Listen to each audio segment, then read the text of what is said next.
They say the stars never lie, but they sure know how to keep secrets. If someone had told me a year ago that my marriage would fall apart because of astrology, I would have laughed in their face and asked if their horoscope also said they were delusional. Yet here I am, trying to make sense of how it all unraveled, wondering if somewhere in my birth chart it said, "Warning, gullible husband incoming." Marisol and I had been married for 7 years, and like most couples, we'd hit some rough patches. It wasn't dramatic, no shouting matches or slammed doors, but it was the kind of slow drift that sneaks up on you. We both got busier with work, fell into predictable routines, and forgot how to connect beyond the day-to-day grind. Somewhere between "how was your day?" and "did you pay the electric bill?" the spark got dimmer. I thought it was something we could work on. She thought it was something the universe needed to fix. Her newfound faith in astrology started as a harmless distraction. She stumbled upon a blog about horoscopes during a particularly bad week at work, and soon our conversations shifted from mundane topics to which planets were ruining our moods. At first, I humored her. "Sure, Marisol, blame Mercury retrograde for why the dishwasher broke." It was quirky, maybe even charming, and I figured it was just a phase. But then it escalated. Marisol became convinced that the problems in our marriage weren't about us. They were about our stars.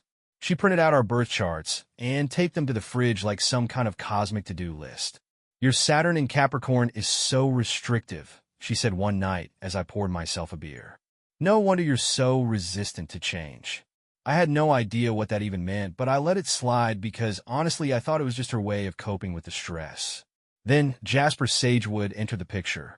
He wasn't some mild-mannered astrologer with a quirky Instagram page. No, Jasper called himself an astral guide and ran an entire YouTube channel filled with videos about sacred energy alignments and soul contracts. Marisol found his content during one of her late-night YouTube binges, and suddenly, Jasper was the answer to all her questions. If the stars couldn't fix our marriage, Jasper could. She started with his free webinars, then booked a private consultation. The sessions were supposed to help her realign her energy, but they mostly just drained her wallet. Still, I kept my skepticism to myself. Maybe it was helping her in ways I couldn't understand. Maybe the stars really did have answers. Or maybe, just maybe, it was all nonsense wrapped in shiny cosmic wrapping paper. At least, that's what I told myself. Until the day Marisol announced she was going to one of Jasper's in-person retreats. She called it a spiritual awakening weekend, but something about the whole thing didn't sit right with me. A man who wore flowing robes and preached about intimate astral exchanges didn't seem like the kind of person I wanted my wife spending time with. I voiced my concerns, and she accused me of being closed-minded. "You never believe in anything bigger than yourself," she said, shaking her head like I was the one being unreasonable. Maybe she was right. Maybe I didn't believe in cosmic destiny or the power of the planets. But I did believe in patterns. And there were patterns in Marisol's behavior. Late nights spent on her phone, secretive conversations, and an odd excitement whenever she talked about Jasper. That made me think the stars weren't the only thing pulling her away. Still, I told myself I was overreacting. After all, what's the worst that could happen? A lot, as it turned out. If Marisol's fascination with astrology started as a quirky interest, it quickly evolved into an obsession. Our home, once a place of warmth and familiarity, began to feel like a shrine to the cosmos. Every flat surface was covered in crystals, star charts, and books with titles like Unlocking Your Galactic Potential. The fridge was no longer for grocery lists, but for lunar calendars and affirmations about manifesting higher vibrations. Even our dog had a horoscope, apparently destined for transformation under Pluto's influence. At first, I found it amusing. I even joined her in a meditation session she found online, mostly because she insisted it would help balance my earth energy. But when she bought an $800 soul alignment chair, which, to me, looked like a glorified beanbag, I started to question her grip on reality. Her behavior became increasingly erratic. She began spending hours in the garden, staring at the sky like she expected aliens to beam down life advice.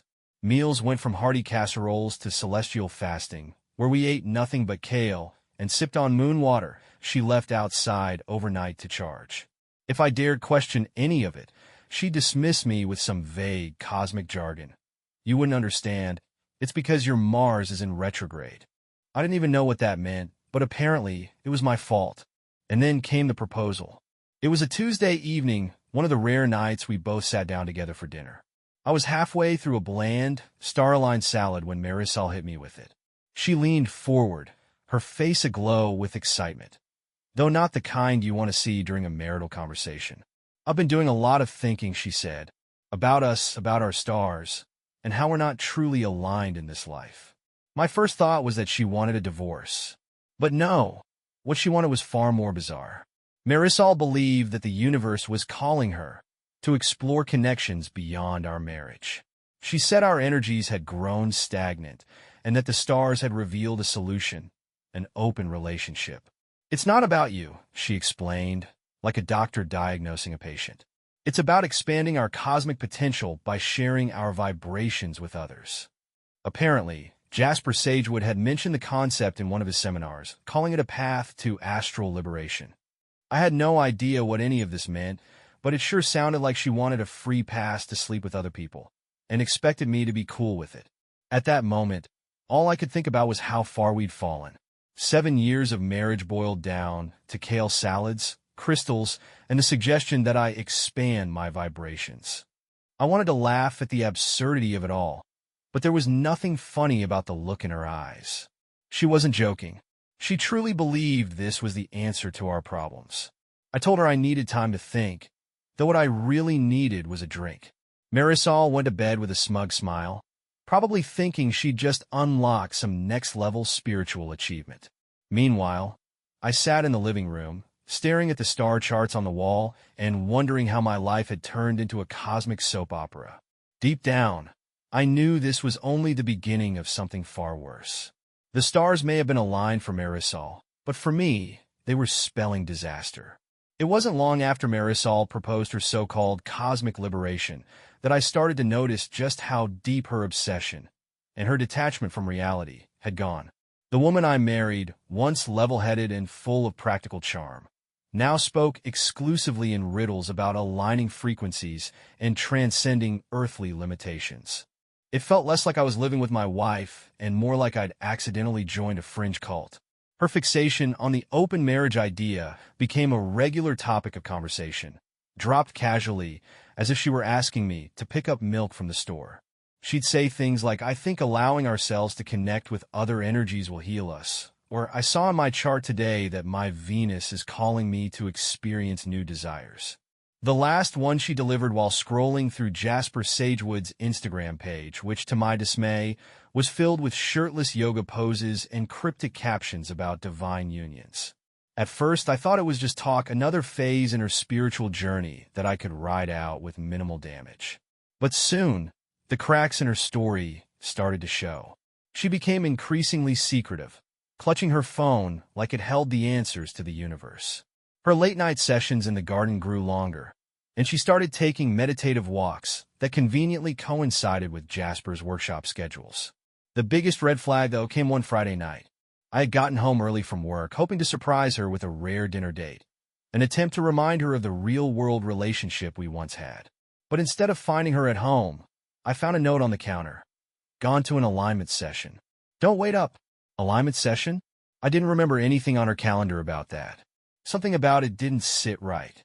Maybe it was the way she'd been glowing recently, but not in the way you'd expect from someone drinking moon water and eating kale.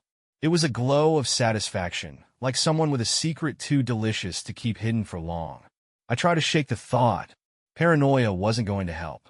But when I checked her phone later that night, yes, I know it was wrong, but desperate times, everything started falling into place. Her recent messages with a saved contact called Astrology, seriously, were full of emojis, vague spiritual affirmations, and references to meeting privately for energy exchanges. My blood ran cold when I realized she'd hidden the conversations behind a password-protected app. From that point on, everything about her seemed suspicious. The way she dressed up for her so-called meditation walks, the lingering scent of unfamiliar cologne, the sudden influx of self-discovery retreats, and of course, the way she kept bringing up the open relationship, almost like she was testing how far she could push me before I snapped. I tried confronting her subtly. I asked if she was happy, if there was something deeper behind her new interests, but she always dismissed me with some airy explanation about spiritual growth. "This is about my journey," she'd say with a serene smile, as if her journey didn't involve steamrolling over my trust. It wasn't just suspicion anymore. It was certainty creeping into the corners of my mind. Marisol wasn't just lost in the stars. She was lost to someone else. Whether it was Jasper or another one of her astral connections, I couldn't say for sure. But I was starting to see the truth behind her celestial nonsense. The universe might have been speaking to Marisol, but it was screaming something entirely different to me. "Wake up, or you'll be the fool left orbiting her lies." I always thought betrayal would come with a bang, a heated argument, a dramatic confession, maybe even a torrential downpour for cinematic effect. Instead, my wife's infidelity revealed itself in the most mundane, almost laughably absurd way possible. A group email from her astrology club. The email landed in my inbox on a rainy Tuesday morning, a copy and paste mishap that turned my suspicions into undeniable fact. It was meant for the club members, announcing the next cosmic convergence retreat. My name was included, likely because Marisol had signed me up months ago in a misguided attempt to expand my aura. The message itself was harmless. Details about the venue, a schedule filled with moonlit meditations, and an invitation to join their sacred fire ceremony. Standard astrology nonsense. But attached to the email was a spreadsheet titled Room Assignments and Vibrational Partners. Curious, I opened it, half expecting it to be some logistical list about who was carpooling. Instead, it was a neatly organized table with everyone's names, astrological signs, and partner compatibility notes. My eyes scanned the list until they landed on Marisol. There she was, paired with a man named Orion Hawthorne. Yes, really, a Sagittarius with deep energy reserves and an unmatched alignment in Venus ascension. The comments in the compatibility column made my stomach drop. Marisol and Orion. Explosive energy exchange predicted. Recommended to share space for optimal vibrational synergy. I didn't need a PhD in nonsense to understand what that meant. While I was at home, quietly losing my mind over her kale salads and cosmic nonsense, Marisol had been sneaking off to align with Orion in ways that didn't involve constellations. But here's the kicker. Orion wasn't just some stranger. I remembered him from one of Marisol's workshop photos. A lean, tattooed guy with shoulder-length hair and a crystal necklace big enough to anchor a yacht. He looked like a walking stereotype, the kind of man who'd call himself a shaman after spending a week camping in the woods. And apparently, he was the kind of man my wife found irresistible. At first, I didn't know what to do. The spreadsheet was damning, but it felt almost surreal, like a cosmic joke at my expense. I thought about confronting Marisol immediately, but something inside me, the part of me that had endured her months of gaslighting, wanted more. I needed to see it for myself, to catch them in the act of whatever explosive energy exchange they were indulging in. So I made a decision. I would attend the retreat. I replied to the email with a cheerful, looking forward to it, and immediately started planning. I wasn't interested in aligning my chakras or connecting with my inner star child. I wanted to catch Marisol and Orion under their sacred moonlight and force them to face the truth they'd been hiding behind their cosmic jargon. When the weekend of the retreat arrived, I packed a bag with the bare essentials. A change of clothes, a camera, and a notebook to document the alignment process, as I told Marisol. She seemed thrilled, probably relieved that I was finally buying into her universe of nonsense. I played along, pretending to be excited about joining her celestial journey while secretly plotting how to expose her. The retreat was held at a remote eco-lodge nestled in the mountains. It was exactly what you'd expect. Bamboo huts, incense wafting through the air, and a group of 20 or so people dressed in flowing fabrics, each clutching a journal or a crystal. And there, in the middle of it all, was Orion, greeting everyone with exaggerated hugs and an aura of smug confidence. His necklace caught the sunlight like a beacon, practically screaming, "I'm sleeping with your wife." The first day passed in a haze of meditation circles and trust exercises, but I kept my eyes on Marisol and Orion. They didn't do much to hide their connection. Stolen glances during the workshops, shared laughter over dinner, and the way her hand brushed his arm when she thought no one was looking. It wasn't until the second night, during the infamous sacred fire ceremony, that I finally got my proof. As the group gathered around the fire to release their inner doubts, I pretended to retreat to my hut, citing a headache. Instead, I slipped into the shadows and followed Marisol. Sure enough, she and Orion broke away from the group, heading toward one of the private yurts at the edge of the property. My heart pounded as I crept closer, the absurdity of the situation not lost on me. There I was, crouched in the dark, while my wife and her lover engaged in their cosmic affair. The sounds coming from the yurt weren't exactly subtle. Whatever explosive energy exchange meant, it involved a lot less chanting and a lot more moaning. My stomach churned, but I stayed silent, recording everything on my phone. Not for revenge, but for clarity. I needed the undeniable truth to shatter whatever illusions I clung to about our marriage. When I returned to the main lodge, I found myself laughing bitterly at the irony of it all. Marisol had spent months preaching about trust, energy, and cosmic connections, only to betray me under the guise of spiritual growth. The stars might not lie, but Marisol had built her entire galaxy on deception. The truth was out, and now it was time for me to decide what to do with it. I'm not a man who acts on impulse.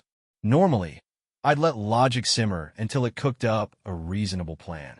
But standing outside that yurt, listening to the unmistakable sounds of betrayal, something primal snapped inside me.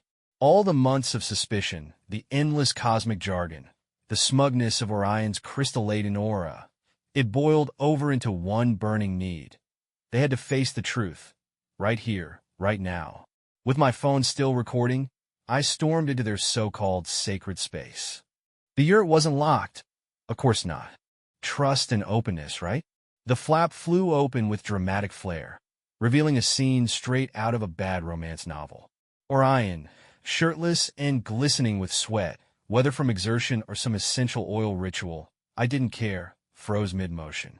Marisol, wrapped in one of those ridiculous scars she claimed enhanced her auric balance, looked like a deer caught in cosmic headlights. For a moment, the only sound was the crackle of a nearby incense stick and my own heavy breathing. Well, I said, breaking the silence, I hope the universe appreciates all the hard work you two are putting in for its alignment. My voice came out colder than I expected, but it felt good. It felt right.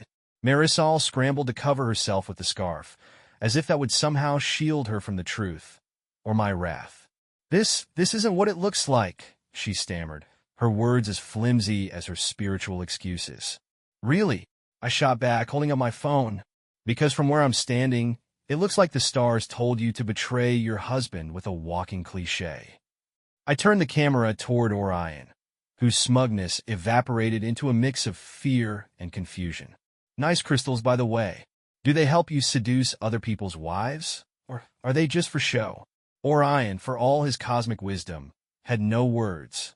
He just gawked at me, clutching his oversized necklace like it was going to save him. Marisol tried to step forward, her hands outstretched in some pleading gesture. This isn't about betrayal, she insisted. It's about energy. We're on a journey of self-discovery. Oh, self-discovery? That's rich. I couldn't help but laugh, though it was sharp and bitter. Funny how your journey involves sneaking off with Orion while I'm at home holding this entire marriage together. Do my restrictive Saturn vibes not count as self-discovery? I could see the tears welling in her eyes, but I didn't care. Not this time. The anger that had been simmering for months demanded release. You want freedom? You've got it. You want cosmic alignment? Go find it with him. But don't expect me to sit back and let you rewrite this story like I'm the villain who doesn't understand your spiritual growth. I turned to Orion, who was still frozen like a statue carved from bad decisions. And you, Jasper Light, don't think I'm walking out of here quietly. Everyone at this retreat is about to know exactly what kind of energy you're exchanging with your vibrational partner. With that, I stormed out of the yurt, my phone still rolling. Marisol chased after me, begging for a chance to explain, but her words fell on deaf ears. I wasn't interested in her excuses or her cosmic justifications. I made a beeline for the main lodge, where the rest of the retreat attendees were gathered around the fire, blissfully unaware of the drama unfolding in their sacred space. Without hesitation, I strode into the circle, holding up my phone like an evidence bag in a courtroom. "Ladies and gentlemen," I announced, "your spiritual guide, Orion, has been very busy aligning his chakras with my wife." Gasps rippled through the group as I pressed play on the recording. The sounds from the yurt filled the air, drowning out the crackle of the fire and the awkward shuffle of sandals on dirt. The sanctity of their retreat was shattered, and I couldn't have cared less. Orion appeared moments later, Marisol trailing behind him, her face pale and tear-streaked.